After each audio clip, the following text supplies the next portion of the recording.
So, good day everyone. I am Maria Natalie K. Lumat and I'm here to give you some explanation about energy transformation. So, ano nga ba ang energy transformation? Did you know that every time we eat, move, or like what I'm doing right now, or breathe, energy changes happen inside of our body, and this is called metabolism, the way our cells use and manage energy to keep us alive. So I have example here, and think of metabolism is like a factory, and imagine this is our body, and this is the factory inside of our body. It has two main job. The two main job of metabolism, first is the breaking down food or and building up.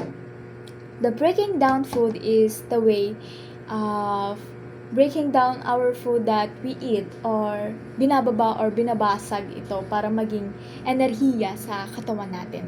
At ang building up naman ay nagbi-build ng panibagong energy para magkaroon ng energy ang katawan natin. So, do you know guys that there is catabolism? This catabolism is also a part of our metabolism.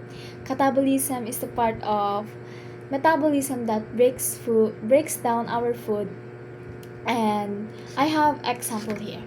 For example, when you eat rice, it's broken into glucose like this. This is the rice, and pagkakain natin, binabasag ito at nagiging glucose to. Nagiging mas maliit pa siya upang magkaroon ng energy sa mga kalamnan natin na kayang pasukan ng energy na yon.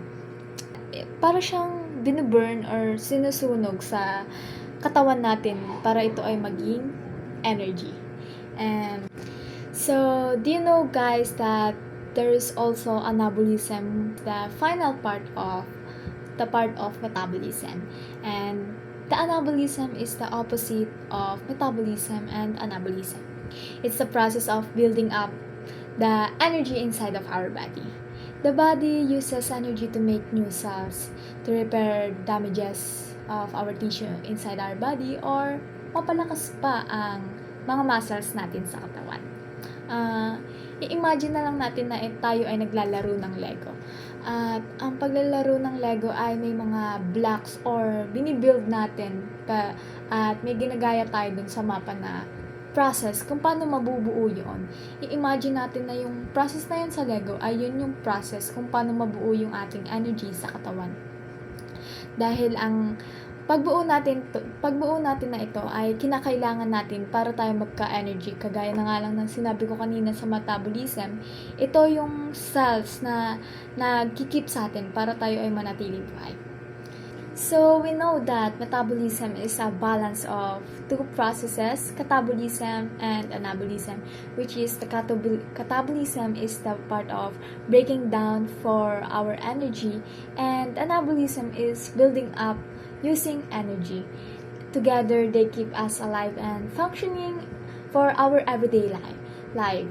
For example, kapag tayo nag-exercise, yung mga exercise natin, tumatakbo or nag-gym tayo, ang catabolism natin ay nagbibigay ng energy sa atin kapag tayo ay gumagalaw.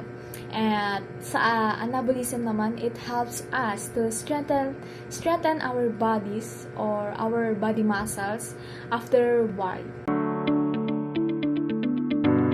That's all guys, and I hope you enjoy and learn about how I explain to you what is energy transformation